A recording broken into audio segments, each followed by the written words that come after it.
Do you agree with the foreign policy of Prime Minister David Cameron at the moment on Asia, especially on Middle East?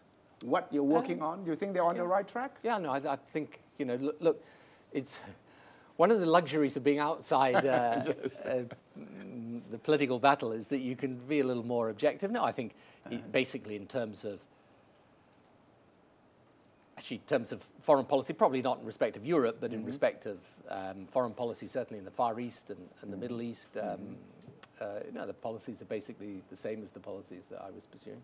So, and I think in respect of Burma, I think the recent visit by the British Foreign Secretary was right, and it was a good move. What are some of the bad things you think this government, your government, is doing that you would like changed? No? I don't get into that anymore. No more? No, look, you mean you are not interested in politics anymore? I'm very interested in politics, but I try, you know,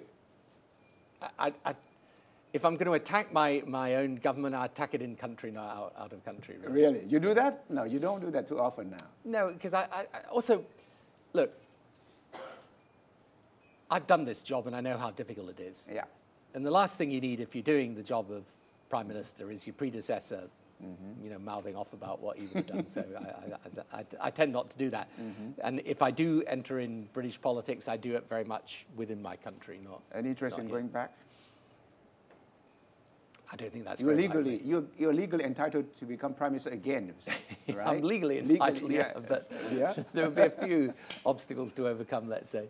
But the British press, part of the British press is still quite critical of you. Oh, they go at me the whole time. Right. They say, oh, you're a rich man now, you only make money, you're obsessed with making money, you rub shoulders with all the unsavory people around the world. Does that bother you a lot? No, it's just the way they are. I mean, first of all, it's just not true. They talk completely. You're not rich?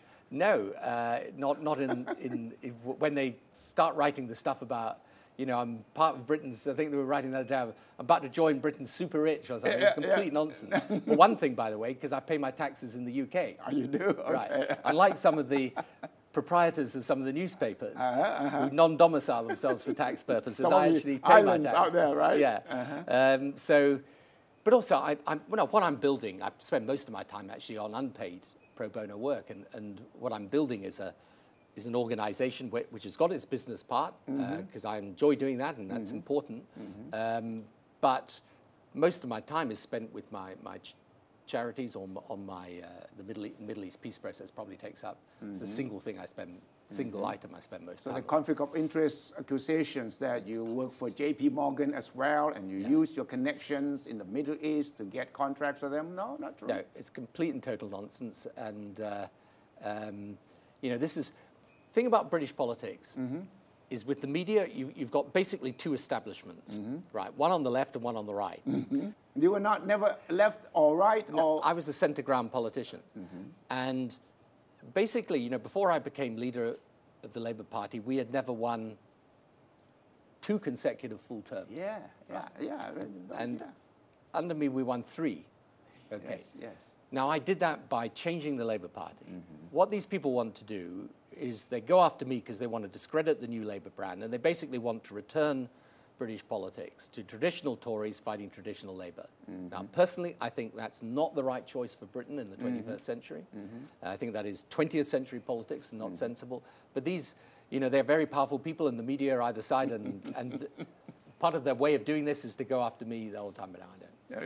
Okay. I got used to it while I was in office, and I you shrug it off them now. outside, so you don't get to read them. But you still go on the internet to read them. Not really, no.